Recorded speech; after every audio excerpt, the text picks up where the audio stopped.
Genesis chapter 11, verses 10 to 32. Tayo po'y magsimula sa verse 10. Let's begin. These are the generations of Shem. When Shem was 100 years old, he fathered Arphaxad 2 years after the flood. And Shem lived after he fathered Arphaxad 500 years and had other sons and daughters. When Arphaxad had lived 35 years, he fathered Shelah. And Arphaxad lived after he fathered Shelah 403 years and had other sons and daughters. When Shelah had lived 30 years, he fathered Eber. And Shelah lived after he fathered Eber 403 years and had other sons and daughters. When Eber had lived 34 years, he fathered Peleg. And Eber lived after he fathered Peleg 430 years and had other sons and daughters. When Peleg had lived 30 years, he fathered Reu. And Peleg lived after he fathered Reu 209 years and had other sons and daughters. When Reu had lived 32 years, he fathered Serug. And Reu lived after he fathered Serug 207 years and had other sons and daughters. When Serug had lived 30 years, he fathered Nahor. And Serug lived after he fathered Nahor 200 years and had other sons and daughters. When Nahor had lived 29 years, he fathered Terah. And Nahor lived after he fathered Terah 119 years and had other sons and daughters. When Terah had lived 70 years, he fathered Abram, Nahor, and Haran. Now these are the generations of Terah. Terah fathered Abram, Nahor, and Haran. And Haran fathered Lot. Haran died in the presence in Ur of the Chaldeans. And Abram and Nahor took wives. The name of Abram's wife was Sarai, and the name of Nahor's wife, Milcah, the daughter of Haran, the father of Milcah and Iscah. Now Sarai was barren, she had no child.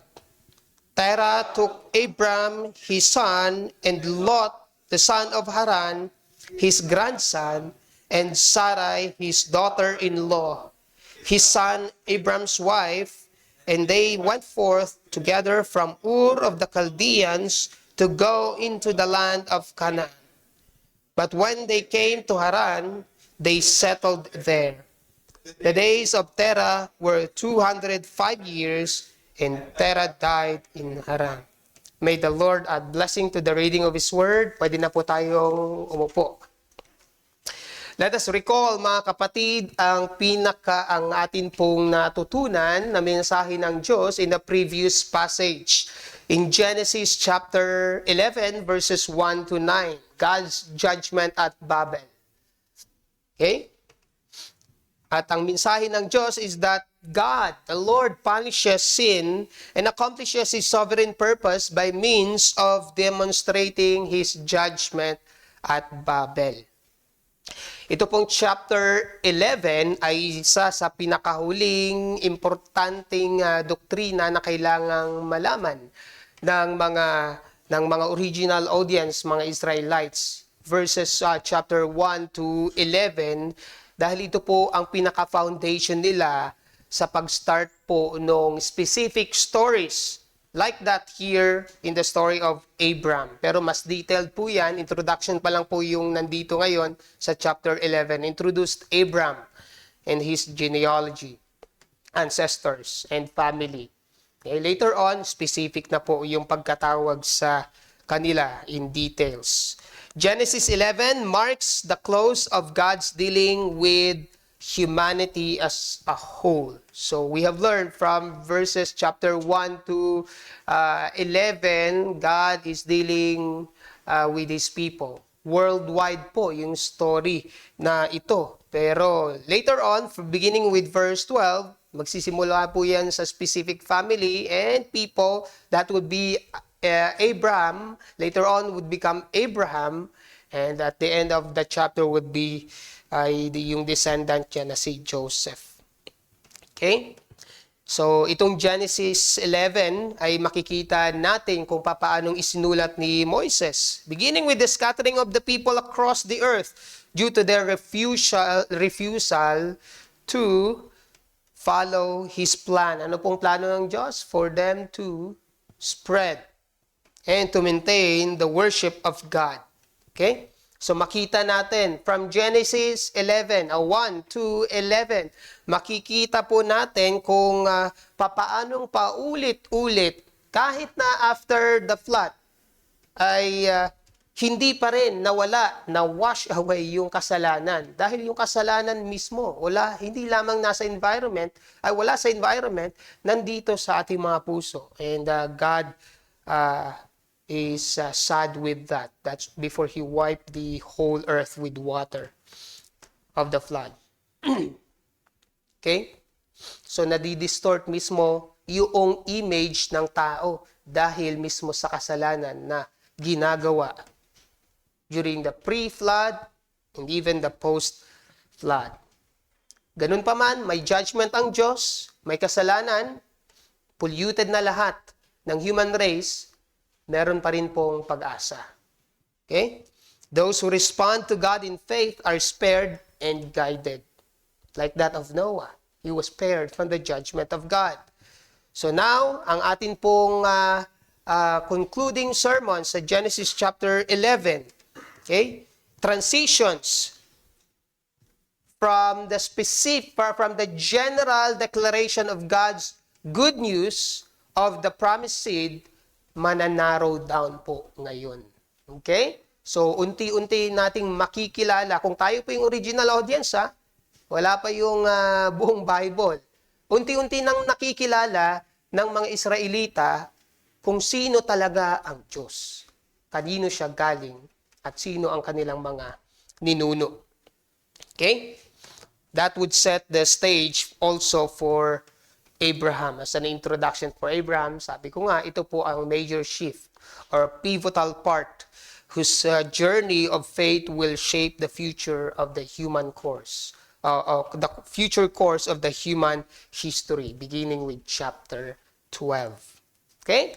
Again, we have discussed last meeting po, God spread the people according to His sovereign decree. Ngayon naman po, we will learn God raised Abraham from a godly lineage. And then in chapter 12 would be the specific call to narration of the call of Abraham to a promised land. Okay? So, iset lamang po natin mga kapatid, yung una pong recipient nitong ating binasa ngayon ay hindi po tayo. Yung mga Jews, mga Israelita, after leaving Egypt, na maraming mga Diyos-Diyosan. Okay? The Israelites needed to remember their true God. Kasi nga po yung environment nila doon sa Egypt, ilang years po yon? 400 years of slavery. Sa 400 years na yon, ay na-adapt nila yung community, yung religious belief nila. Okay? So malaking impluwensya yung kanilang environment sa kanilang identity at maging sa kanilang totoong Diyos. Kaya ngayon, itong Genesis ay sinulat mismo ni Moises para turuan sila ano ba ang ating nakaraan? Ano ba ang ating history? Saan ba tayo galing? At sila po, mga kapatid, yung mga Israelita ay papunta pa lang talaga sa Promised Land. Okay? At marami silang mga kaaway doon, mga kalaban. Okay? Dahil occupied iyon ng ibang lahi. Kaya binigay ito ni Moises para sila ay mas strengthen. Mapalakas ang kanilang loob. Wala pa nga sila doon. Natatakot na sila eh. Okay? Kasi ang tingin nila sa kanilang sarili ay para kaming mga ant. Okay? Parang mga langgam lang kami sa kanilang mata. Yung mga nakatira sa promised land. Okay? Kaya si Joshua and Caleb lang ang nakapunta dahil sila mismo ang naniwala dito mismo sa isinulat ni Moises na record na punong-puno ng pangako ng Diyos. Okay? So, prepare sila ni Moses to follow God's plan. Later on, Moses would tell them, choose life or death, blessing or curse. Okay? You have to make a stand. That's the whole point. Okay? You are either of God or God's. In Genesis 11, chapter 10 to 32, Moses introduced to them the origin of their nation by showing how God raised Abram from the godly lineage of Joseph. So to capture yung atin pong passage, let's ask this question. How did God raise Abram? How did God raise Abram? So titignan natin yung kanyang ancestry line from verses 10 to 26 at yung kanyang family background from 27 to 32. Okay? First point, the blessing in Abram's ancestry line. The blessing in Abram's ancestry line. Ano ba yung blessing sa ninuno ni Abram? Meron ba? Binigay? Babalikan natin yung passage natin sa previous chapter later on. Okay? Ang sabi dyan sa verse 10, these are the generations of Shem. Tolida, ang original Hebrew language. Ibig sabihin, descent. Okay? Ang ibig sabihin, in other words po mga kapatid, ito ay descendants mismo ni Shem. Salinlahi mismo ni Shem. Okay? In short, ito po yung family tree ni Abram. Siya ay, in short, nagmula kay Shem na anak ni Noah na nakasurvive during the flood. We have also learned that the purpose of genealogy is not only to give us a name. Hindi lamang po ito pangalan. Okay? Ngayon, nag-iba na po yung aking paningin sa pagbasa ng genealogy. Hindi na ako inaantok. Kasi nung una, laktawan ko na lang to. Puro pangalan lang naman to eh. Okay? But to record the advances of the messianic line. May pangako kasi ang Diyos sa Genesis 3:15. Yun po yung tinatrack ngayon. Okay? Ng genealogy, which God declares in Genesis 3:15. Okay? Sa Genesis 3:15, medyo vague pa yung idea. But at least, God revealed tao yung tagapagligtas. Okay? Isang tao yung tagapagligtas, hindi hayop. Hindi stars. And that would be a great effect or conflict with the idea of the people in Ur, in Haran, in Babel. Kasi sila nag-worship ng stars. Sa Egypt, nag-worship ng mga palaka. Yung Nile River, ayan, even the Pharaoh, wino-worship nila. Eh ito, okay? Tao na nanggaling sa Diyos. God declares a man who would defeat sin and Satan. Then from Adam, Seth was born. And from his line would be Noah. But Noah had 3 sons. So kaninong son manggagaling yung Messiah? Okay? The answer is found in our text. Okay? From the line of Shem. Here, Moses directed the attention again to the Shemites. Okay? Shemites. Now, we are not exhausting mga kapatid yung mga pangalan dito dahil ilan sa mga pangalan dito ay na-mention na no? sa chapter 10. But we will focus on the purpose of the author na si Moses. Ano ba talagang purpose? Bakit niya inilathala yung chapter 10 to chapter 32? And one of the question would be, what is the most important event in the life of Shem during the post-flood? Ano po yung pinaka-importanting event na nangyari sa kanyang buhay? Mga kapatid, we must never forget the importance of why Moses recorded this genealogy again. Beginning with Shem, for he is not only the survivor of the great flood with his family, he is also the recipient of God's blessing as pronounced by his father Noah. Genesis chapter 9, verse 26, right? He also said, "Blessed be the God of Shem, and let Canaan be his servant." Kaya yun po yung ating first point. The blessing in Abraham's ancestry line. Kasi yung kanyang yung kanyang ninuno na si Shem ay siyang naka-receive nitong blessing na to. Okay? The blessing is in the line of Shem. Not only because practically he would have a lot of servants, as declared by Noah here, let Canaan be your servant. But also the greatest blessing would be God himself, the God of Shem. Noah specifically calls Yahweh, or Lord, the God of Shem, which means that Shem believes in the Lord, the one true God. Yun po yung blessings. Na-preserve yung paniniwala sa totoong Diyos. And the relationship to that in our passage today is that the true worship of the one true God and the covenant knowledge of Him would continue through Shem's line, through which God's redemptive plan unfolds in Abraham and ultimately leads to Christ, the promised seed. Okay? So na-preserve yung line ni Abraham from Shem para ipakita sa atin na yung gustong iutos ng Diyos na pagsamba sa totoong Diyos at tamang pagsamba ay nasa kanila. Hindi nakalimutan. Okay? Kaya nga nandito po yung Genesis dahil nire-remind mismo ni Moises itong mga Israelita na wala na, nakalimutan na. 400 years ba naman? Okay? Naging alipin sa Egypt, sa Ehipto.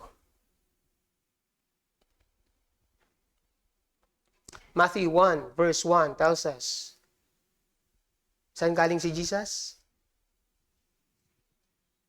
To Abraham.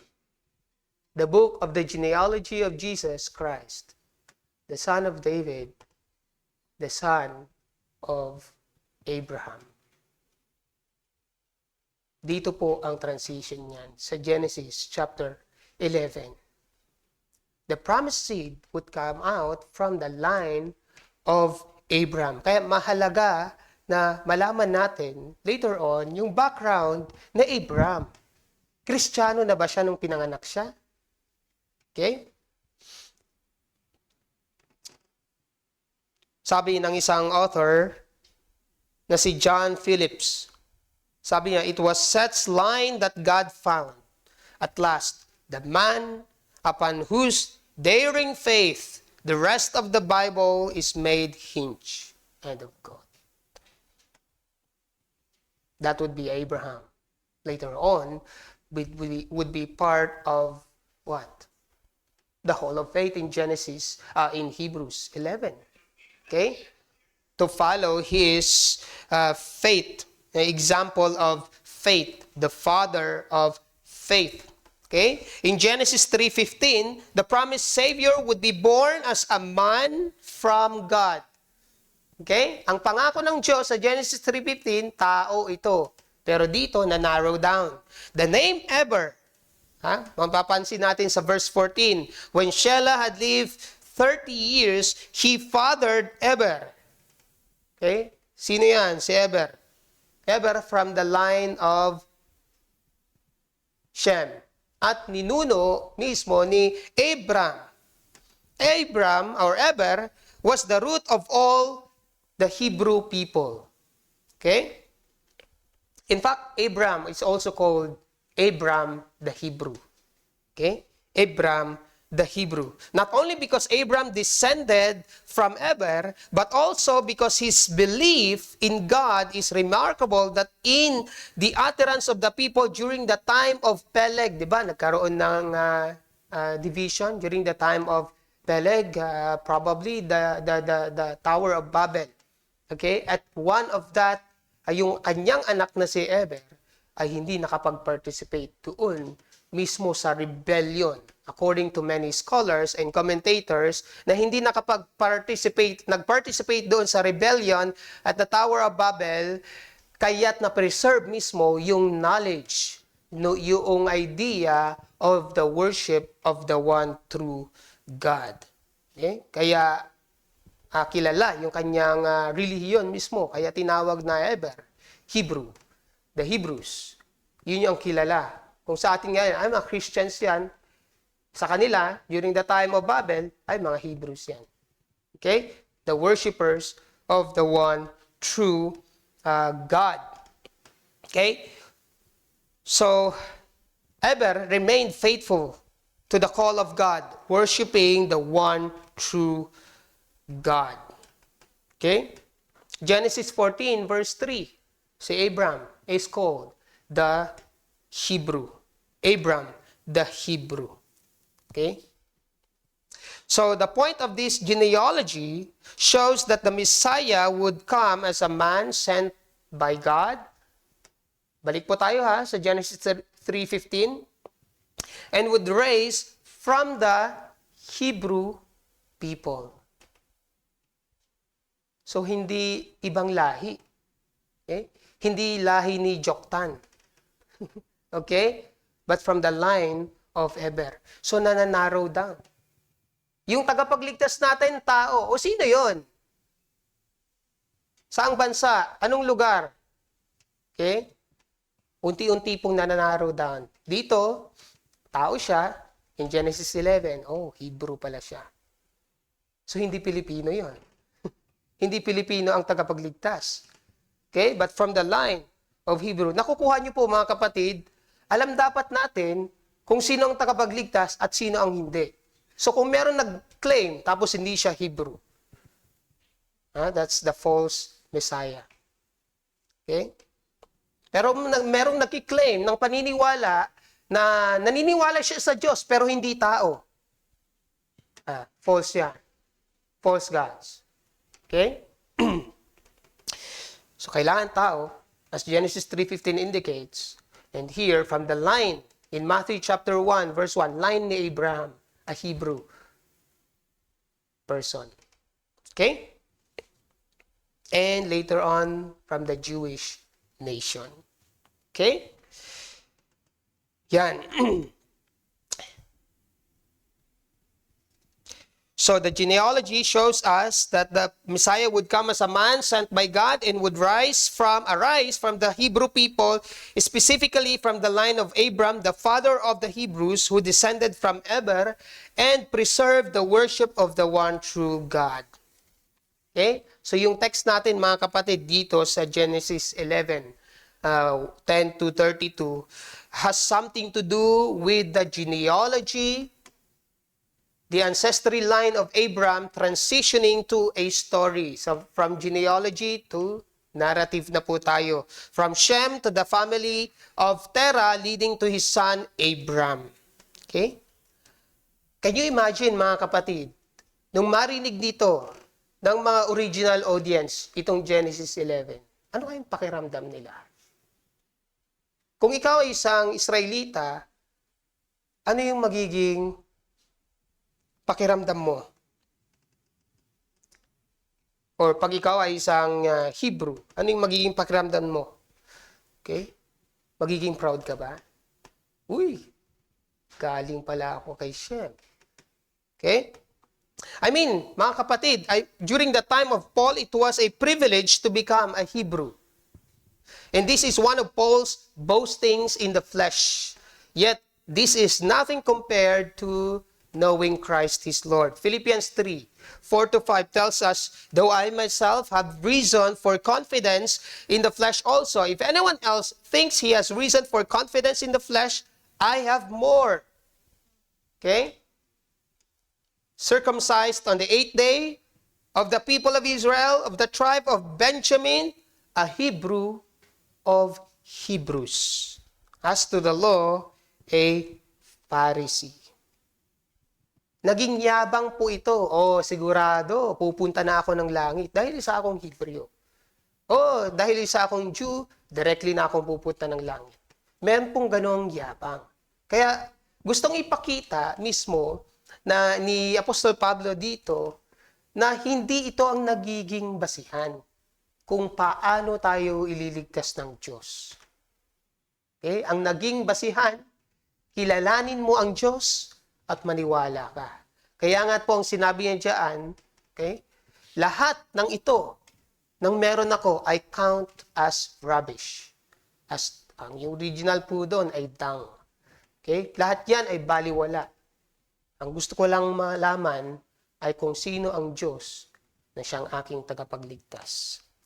So the original audience of our text in Genesis, the Israelites, they just learned that their father Abraham, later known as Abraham, in Genesis 17, makikita po natin yan, is related to the generation of Shem who survived the great flood. Kaya na-mention po yan sa verse 10, di ba? Arphaxad, 2 years, he fathered Arphaxad 2 years after the flood. So pag narinig yun ng mga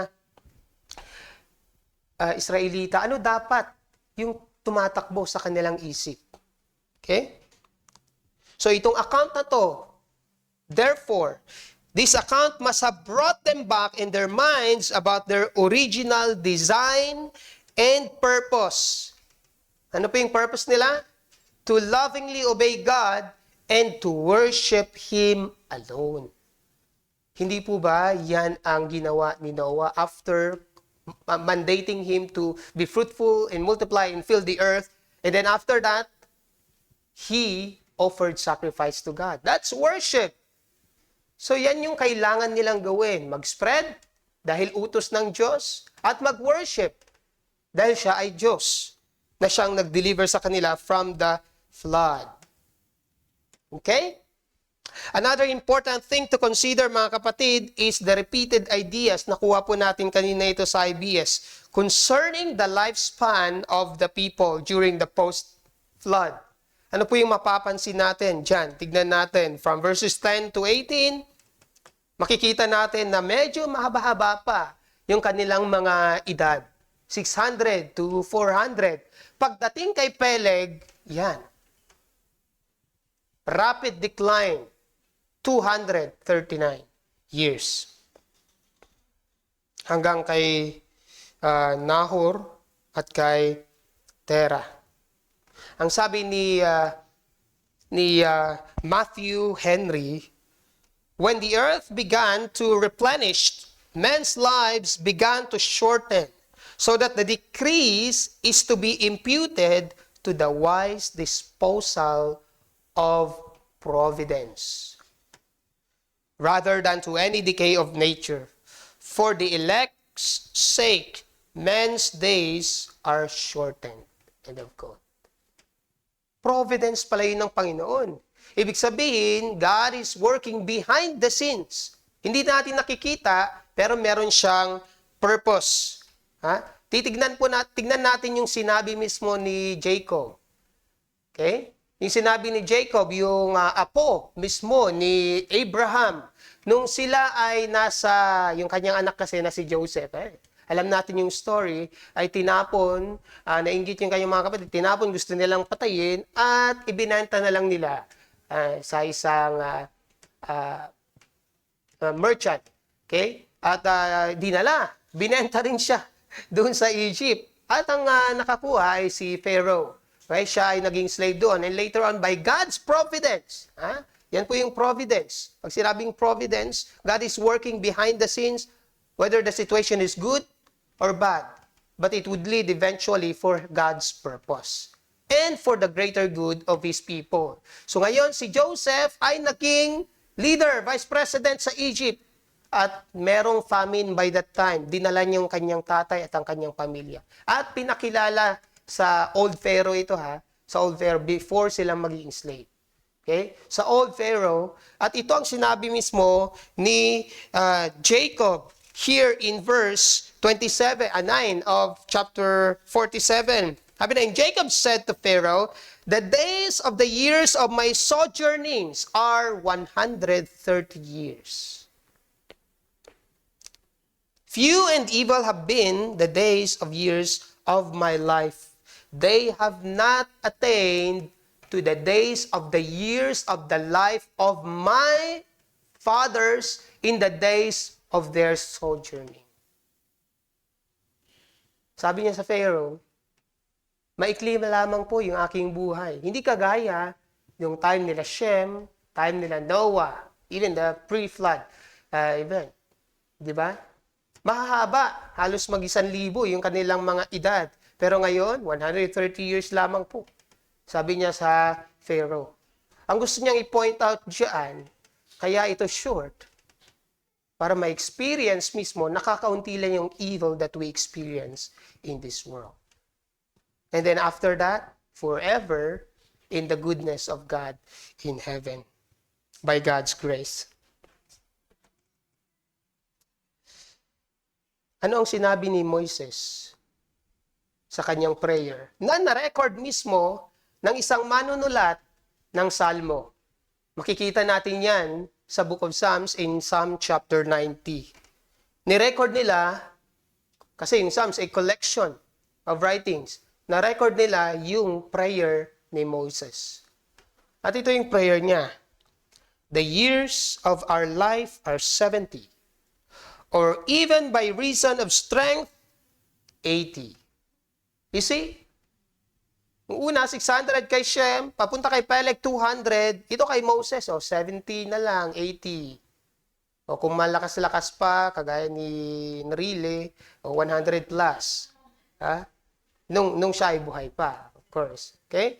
By reason of strength. So, mas bumaba po, mga kapatid. Yan po yung point niya. Yet their span is but toil and trouble. They are soon gone and we fly away.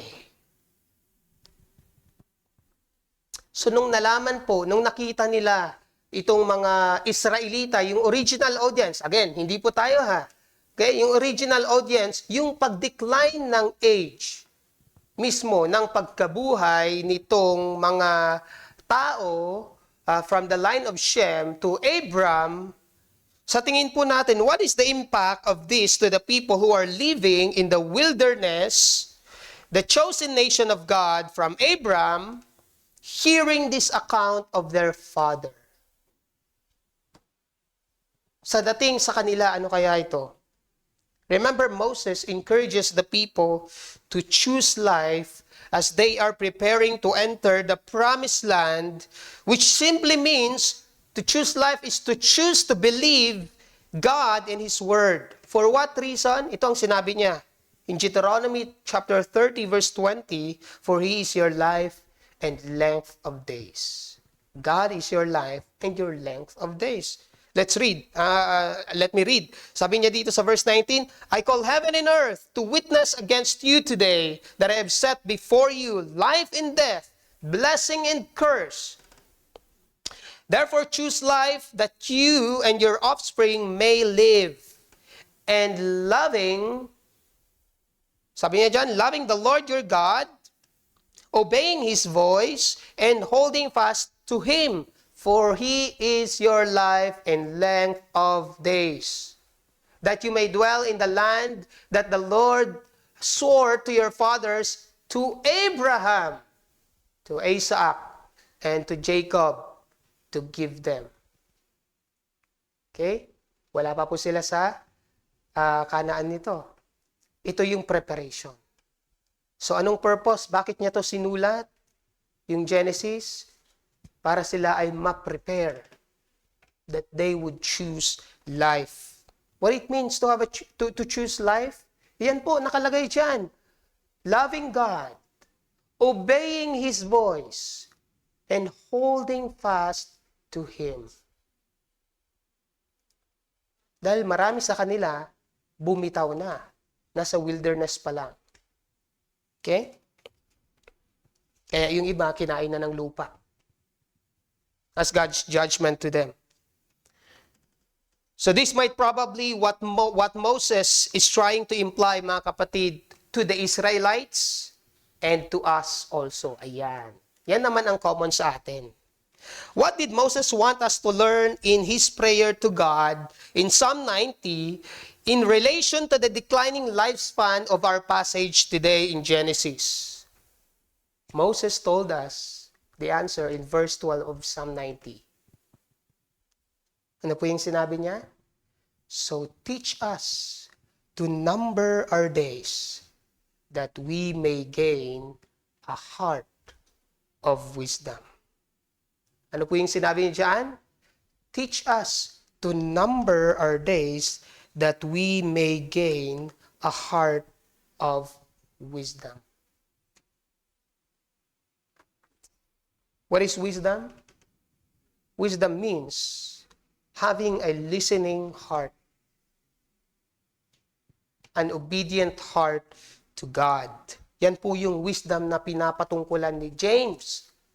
At maging ni Solomon, King Solomon, the son of David, na siyang nag-ask, anong gusto mo? Lahat ng bagay bibigay ko. Gusto niya wisdom from God. Sa anong purpose? Pamahalaan ang mga tao, ang bayan ng Diyos. Dahil yun mismo ang kanyang kalooban. Okay? Brothers and sisters, knowing that our life is but a mist in the morning and lasts only in the afternoon. Here today and gone tomorrow. As James 4:14 states, what is your life? You are a mist that appears for a little time and then vanishes. Meron po ba kayong nakitang mist in the afternoon na? Sa katirikan ng araw? Well, sa Baguio ko lang nakita yun. Okay? Dahil mataas ng lugar mismo. Okay? Pero ang point lamang po, hindi po tumatagal ito. Ganun din ang inyong buhay. Okay? We appear for a little time and then vanishes.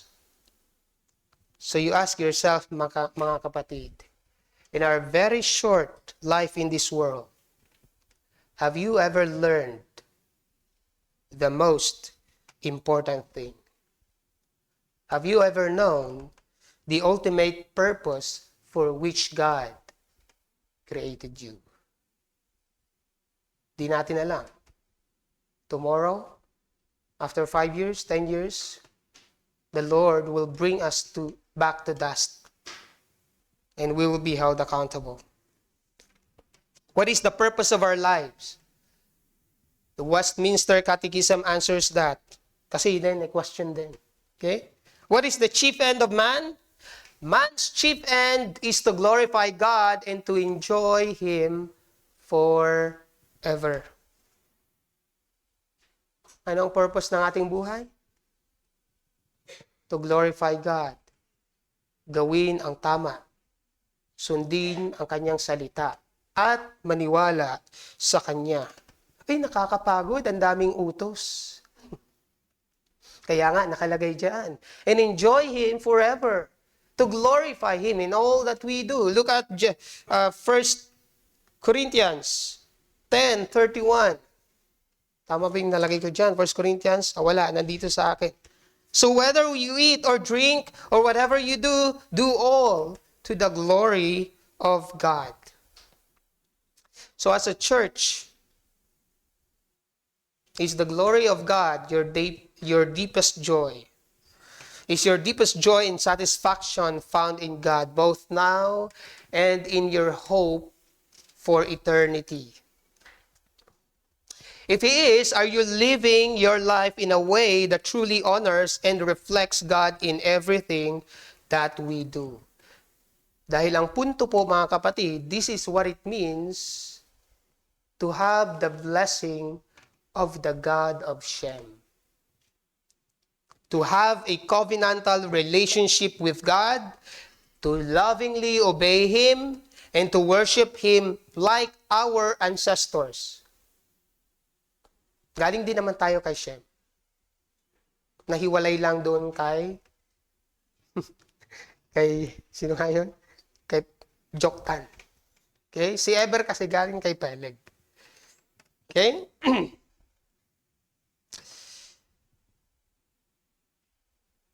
The question, mga kapatid, is this. Is the God of Shem your God? Okay? Is the God of Shem your God? For the people here and those who are watching, is the God of Shem your God? Because if He is not, that is a big problem, my friend. Because your life is like in the case of Terah. That would lead us to our next point.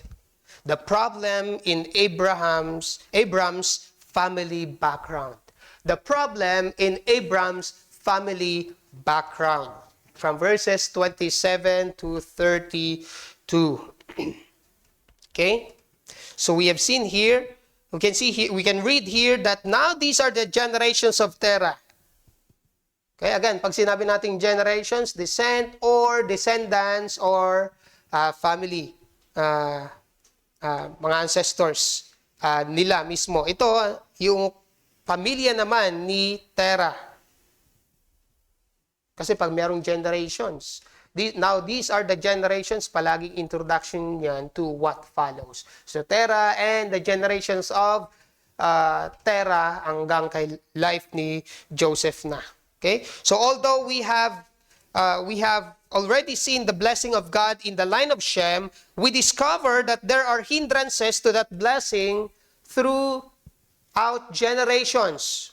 Okay? Specifically dito muna kay Abram, ano ba yung hindrance dyan? Si Terah, his father. Sino ba si Terah? Okay? Although he was not explicitly described here in the passage, we can anchor our idea of him based on the biblical context. Ano yung sinasabi ng ibang verses of the Bible concerning Terah? At dun po natin kukunin yung idea natin sa kanya. Yung mga bagay na related to him. Okay? And we can see that in Joshua chapter 24, verse 2. Joshua chapter 24, verse 2, and Joshua said to all the people, thus says the Lord, the God of Israel, long ago your fathers lived beyond Euphrates. Terah, the father of Abraham and Nahor, and they served other gods. Okay? So meron na tayong description of Terah. Terah is an idolater in the land of Ur of the Chaldeans.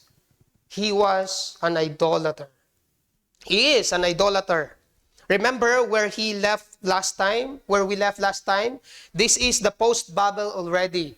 From Genesis 11:1 to 9. And we know what kind of idolatry in that place. Now, Ur of the Chaldeans is the neighboring city of Babel in Mesopotamia. So yung kanyang kapitbahay, yung kanyang environment ay na-impluensyahan yung mga karatig bayan. Kaya nga later on, ang na-mention dito is that of the Chaldeans and Ur, Haran, kung saan sila lilipat naman. Okay? Makikita natin dyan. Yan yung aking pinakita last time. That's the ziggurat of Nana. Nana is the moon god in Ur. The moon god in Ur. So they worship idols. Yan. Kaya yan po talaga yung itsura niyan. Like the tower in Babel, that is made of mud, of bricks and bitumen also. Okay? So not only that place, actually dalawa yung kanilang Diyos-Diyosan, si Nana at saka si Sin. Okay? Moon gods. So not only that, even in the place of Haran, the city of Haran, sa taas naman ito ng Babel, while yung Ur ay nasa baba. Yan, tignan nyo dyan. Yan mismo, yung itsura. Yung yellow dyan na naka-circle, yan po yung nag-start ng mag-spread because God sent judgment, confusing their language. Okay? So, saan nang galing? Si Tera, dito sa Ur. Okay? At papunta sila doon sa Canaan at na-stuck sila sa Haran. Okay? Yan po yung kanilang journey. Yung hindi sila pwedeng makadiretso dyan dahil yung nasa west side nila ay natin pala ay disyerto yan. So, mahirap pong daanan. Okay? Ang point mga kapatid is that Terah, including his family, may have been involved in idolatry, since Ur and Haran were important centers of worship of the Mesopotamian moon gods, Nana and Sin. Terah and his children did not truly know the right God to worship. Okay? Even if they once knew, baka nakalimutan na. Okay? Dahil sa influence ng kanilang neighboring country around them. Okay? Ano pang sinabi dyan? Terah took Abram, Lot, and Sarai to go in the land of Canaan, but to Haran they settled there. So anong punto? Terah's family settled in Haran as a result of their stop from the original journey to Canaan. And again, bakit kaya sila na-stuck doon? Hindi lamang dahil kasi itong mga cities na to ay successful, ay dahil din sa sobrang influence ng idolatry doon. Okay? So again, a while ago, we discussed in verses 10 to 26, we saw a massive decline in the lifespan of the people. Pero hindi lamang lifespan nila, even the spiritual life nagkaroon ng decline. Sabi ni Dr. James Montgomery Boyce, this was an age of rapid spiritual decline. The departure from the knowledge of the true God began at Babel, continued until by the time of Abram, virtually the entire race, including even Abram's immediate ancestors, had become idolaters. So mga kapatid, Moses is not only explaining the generations to trace the line of the Messiah. Ini-explain din mismo ni Moises kung ano yung mga lugar kung saan na-stumble yung ating ancestors. Nang sa gayon matutunan nyo, huwag nyo nang gawin yan. Okay? For them to remember what was the land of their ancestors where they stumble and what was their corrupt and sinful nature, sinful state by nature. Okay? So that they would never do it again as they enter the promised land. Okay? Isang significant character pa dyan, si Nahor and Haran. Okay? Significantly, the account of his brothers, na si Nahor, Abram's brother, later on would be important to the narrative. Bakit po? Dahil yun pong family ni Isaac at saka ni Jacob, ang kanilang magiging asawa, manggagaling mismo sa anak ni Nahor.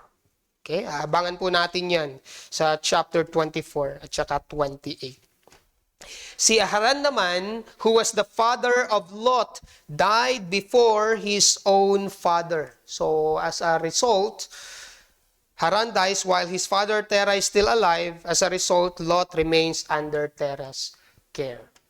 Okay? So, inako mismo. Siyang nagsusupport na. Kaya kasama siya, papunta ng Canaan. Okay? But the tragic event is that Haran died.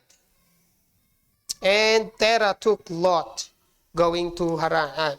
The son of Haran, his grandson. Okay?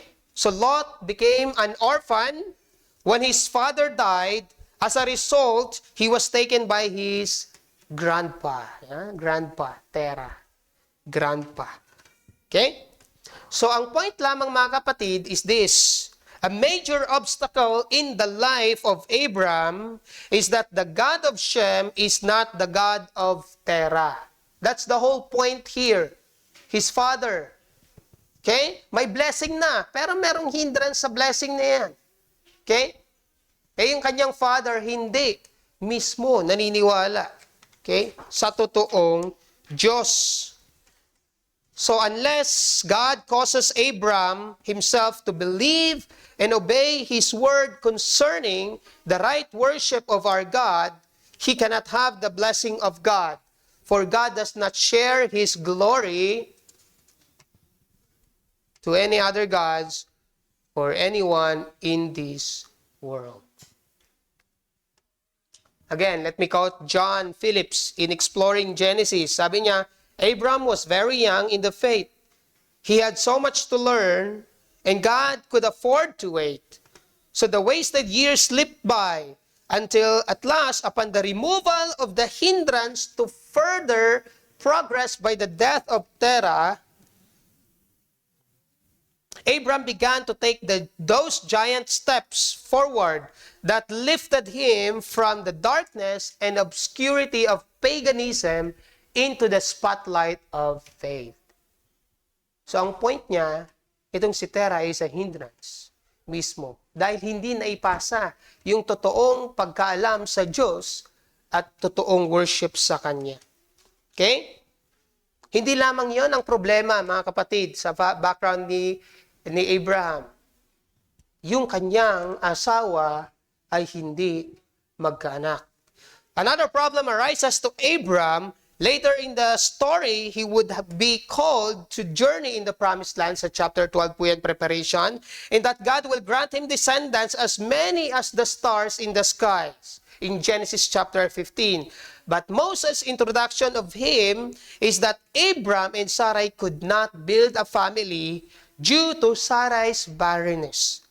Makikita natin yan sa text sa verse 29 to 30. The name of Abram's wife was Sarai. Now Sarai was barren. She had no child.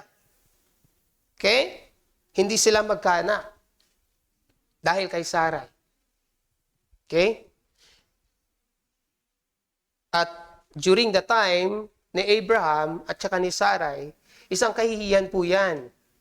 Dahil yung hindi ka magkaroon ng anak. Dahil sa kanilang time, natitigil mismo yung process ng generations. Kaya no wonder, inaapi sila. Maging si Hannah, the mother of Prophet Samuel, ganun na lamang yung kanyang prayer, Lord, give me a son. Okay? Kaya sa time nila, Abraham at saka ni Sarai, pag hindi magkaanak yung babae, pwede silang hahanap ng alipin. Okay? Mismo. Para doon gawin. At yung anak na yan would become an heir. Later on, gagawin nila yan kay Hagar. Okay? Pero mali po yun dahil ang pangako ng Diyos sa kanilang mag-asawa. Okay? Sino ba si Sarai? Sarai, as mentioned a while ago sa ating IBS, she was the half-sister of Abraham. Genesis 20 verse 12. Besides, she is indeed my sister, the daughter of my father, though not the daughter of my mother, she became my wife. Okay? So, ang point, mga kapatid, is that Abram once followed other gods, like his father Terah, which limited his experience of God's blessing. Actually, baka wala nga. Hindi pa nag-flow. Okay? But the Lord preserves him and called him out of darkness from Ur. God then promised him many descendants, even though Sarai was barren. Ano ang pinaka-purpose? This shows that what is impossible for humans is possible with God. And that His promises are fulfilled not by human strength, but by His supernatural power in Abraham's life. Okay? Ang sabi po ng words-based expository outline, from a human point of view, God's choice of Abraham and Sarah, who had no children, was a foolish one. But ultimately, it brought great glory to God and great blessing to the world. End of quote. So mga kapatid, the question into the original audience and to us today is this. What kind of idolatrous problem hinders you from your journey with God? Examine yourselves. Let me tell you the difference. The difference is Abraham came from the godly line of Shem, who received God's blessing while we are not part of the original lineage. Yun po yung pinagkaiba natin. But God made a covenant with Abraham. And today, tayo rin naman, ang similarities natin kay Abraham, we are part of the new covenant with Jesus Christ. But like Abraham and Sarai, we also face situations we cannot handle on our own. Okay? Number one na dyan ay kasalanan. But moments like that reminds us to trust God, but only through faith in Him can the impossible be made possible in those situations. Okay? What is the main idea of our passage, mga kapatid? God certainly blesses those whom He chooses. And the blessing must be received by faith in God and His Word. That is the connection in our passage today and in the next chapter of Genesis. What can we learn about the good news? About God. God is our sovereign ruler, and He punishes those who worship idols. The death of Terah reminds us of the tragic reality of sin, as reiterated in Genesis 5. He lived and died. He lived and died. Lived and died. That's the result of sin. But death is not final, mga kapatid. But Jesus Christ died for sinners so that we may be set free. He called us out of darkness and delivers us from death to life. How is this possible? It is by responding in faith to His Word.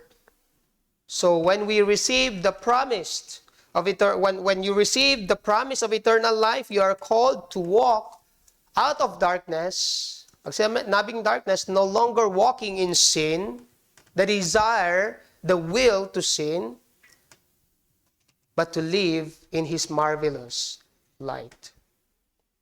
1 Peter 2:9.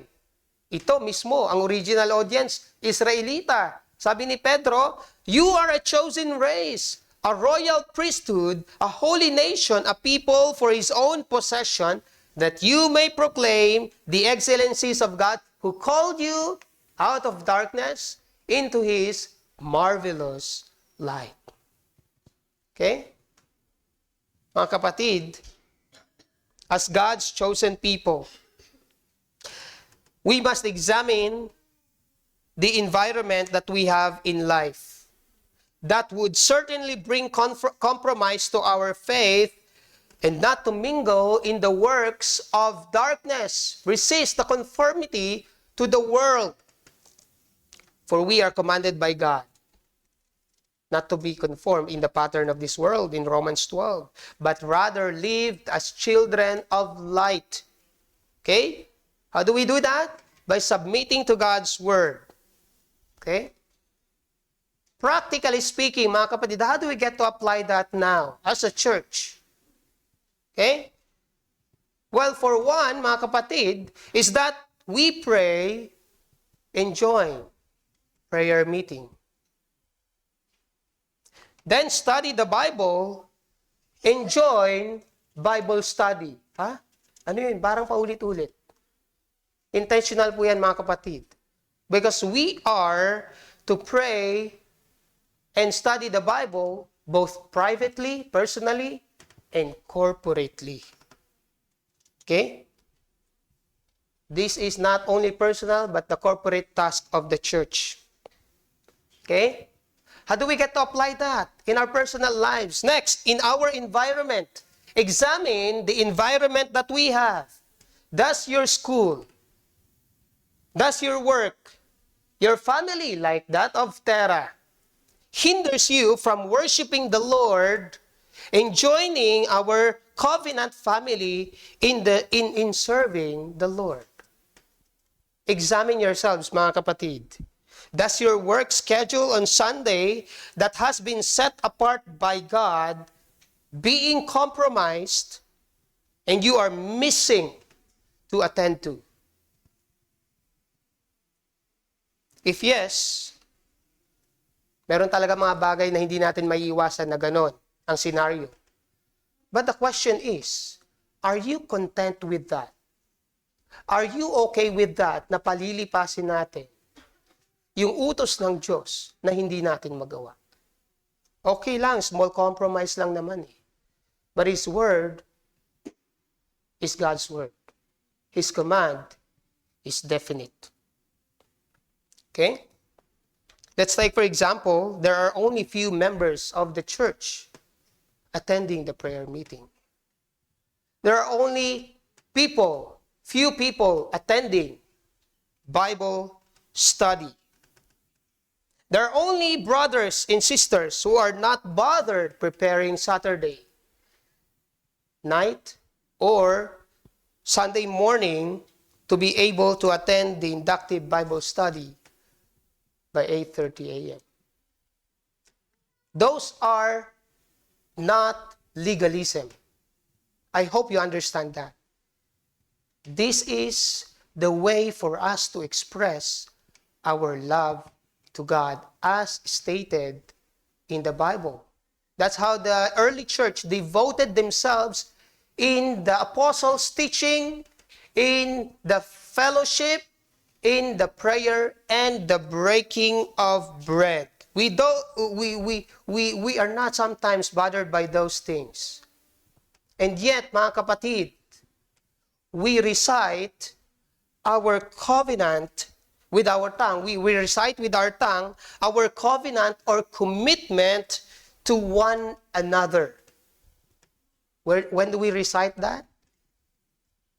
Every Communion Sunday.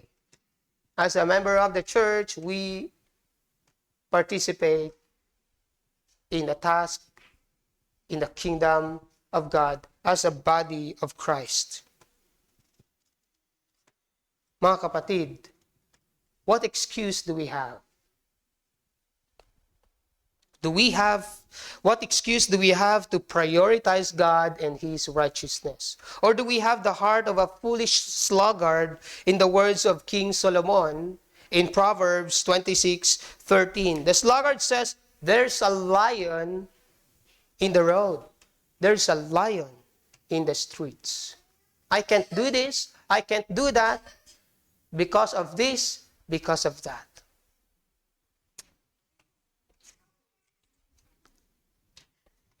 What about your friends? What about the events? What about the laziness? Pag niyaya ka ng iyong kapamilya, ako pala akong niyaya, Saturday hanggang Sunday ang gala, pupunta ng Baguio. Bakit sumakto ng Sunday? Okay? Okay? Do you observe how they greatly affect your spiritual journey? Or we are already spiritually numb and ignorant that you don't care at all about our spiritual being? The question here is that do we really live out our identity as children of light, yet we compromise to live in darkness? Ilan lamang iyon sa application, mga kapatid. Okay? I have yet to, I mentioned last meeting or last Sunday preaching is that there is this relationship in my life that I have to make a rapid, a decision, divisive decision to stop this kind of relationship. Because I know ay hindi ito tama sa paningin ng Diyos. Okay? Are we committed to do that kind of thing? Are we committed even to be hated by our families? Ay, hindi nyo kami sinasamahan. Or mga friends. Oy. Okay? Mga kapatid, maybe it's not the hearing of the truth that is the problem, but applying the truth in our lives. Romans 12 verse 2 tells us, do not be conformed to the pattern of this world, but be transformed by the renewal of your mind, that by testing you may discern what is the will of God, what is good and acceptable and perfect. What influences of the world are hindering us in our journey with Him? Examine ourselves. If you are not yet in the Lord, my friend, hear this sober warning with a heart of grace and truth. If you do not have a relationship with Jesus Christ and have not believed in His death and resurrection, and you are still living for sin, for the world, then in God's sight, mga kapatid, is that you are living in idolatry. Okay?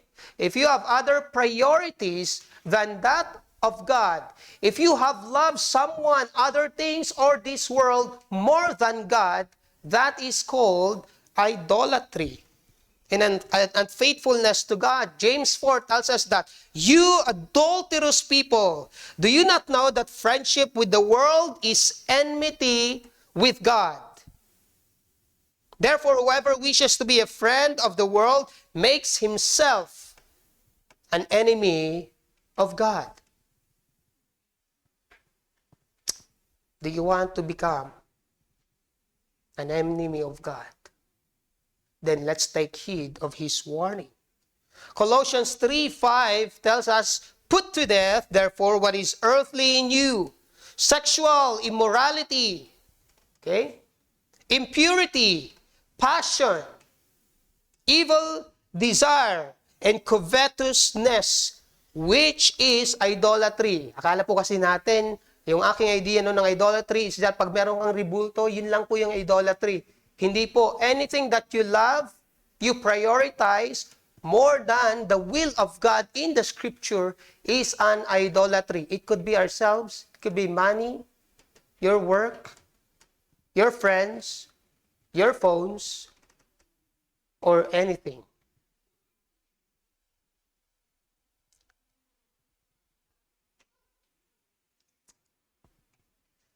Mga kapatid, if you think that you will be forever in that kind of idolatrous situation, be encouraged that God is willing to intervene with your situation. If you repent of your idolatrous work and trust Jesus Christ to receive the blessing of His promises, deliverance, freedom, forgiveness, and eternal life. Again, what is our main idea? The blessing must be received by faith in God and His Word. We have learned that the Tower of Babel shows us that the people continued to sin even after the days of Noah. Nagpatuloy pa rin ang kasalanan. Ang punto, hindi nalinis ng baha yung ating kasalanan. Dahil saan po yon? Nasa ating puso. Kailangan ng isa pang paglilinis ng tubig. Yan po ay ang salita ng Diyos at ang kapangyarihan. Hindi po ito enough. Kailangan natin ng kapangyarihan ng Diyos para itong salita ng Diyos ay maging effective sa atin pong mga buhay at mabago yung atin pong mga will. Okay? God's promise to crush the power of Satan through the seed of the woman in Genesis 3:15 after the flood. And that promise is fulfilled through Abraham's descendants, Jesus, whom God has blessed all nations, through whom God will bless all nations. But to receive this blessing, we must trust God just as Abraham did. Pwede po tayong tumayo at ating basahin ang pangako ng Diyos na hindi forever. tayo maging idolatrous. Hindi rin sa iyong kakayahan, kundi sa pamamagitan ni Jesus. Join me in reading in verse 36. But let me read this first. So Jesus said to the Jews who had believed him, "If you abide in my word, you are truly my disciples. And you will know the truth, and the truth will set you free." Sumagot yung kanyang mga audience. Ito, mga Israelita ito. Mga Jewish people. They answered him, "We are offspring of Abraham." Oh, nagigiyabang na ngayon sa Abraham. "And have never been enslaved to anyone. How is it that you say you will become free?" Jesus answered them, "Truly, truly, I say to you, everyone who practices sin is a slave to sin. The slave does not remain in the house forever. The son remains forever." So let's read all together of this wonderful truth and promise. "So if the Son sets you free, you will be free indeed." Is the Son with you?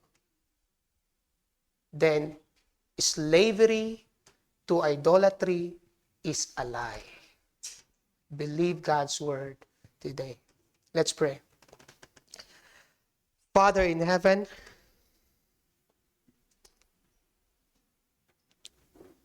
we thank you for your word. We thank you, Lord God, for preserving the line of the Messiah so that it would be fulfilled and that we would have hope today.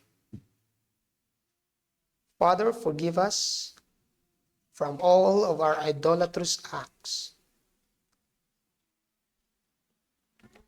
Help us, Father, to overcome sin, the world, ourselves, and Satan by your grace and mercy. Father, we hold fast to your promises that greater is you who is in us than he who is in the world. Cause your people to hear your word today and grant us the grace to respond in complete humility and trust, no matter what kind of decision you will put forward to us. I pray, Lord God, that each one of us would have the sense from your Spirit to be sensitive to the leading of your word, of God, the Spirit in our lives, through the study of your word, through prayer, through the corrections of our brothers and sisters, so that you would prepare your church blameless in your sight. Father, apart from Christ, we know that we can't be set free. So help us. For those who are in bondage to sin, Father, lift the burden from our shoulder, as you promised. For those who are heavily laden, you will give them rest. Into your loving hands, Father, we commit our lives. In Jesus' name we pray. Amen.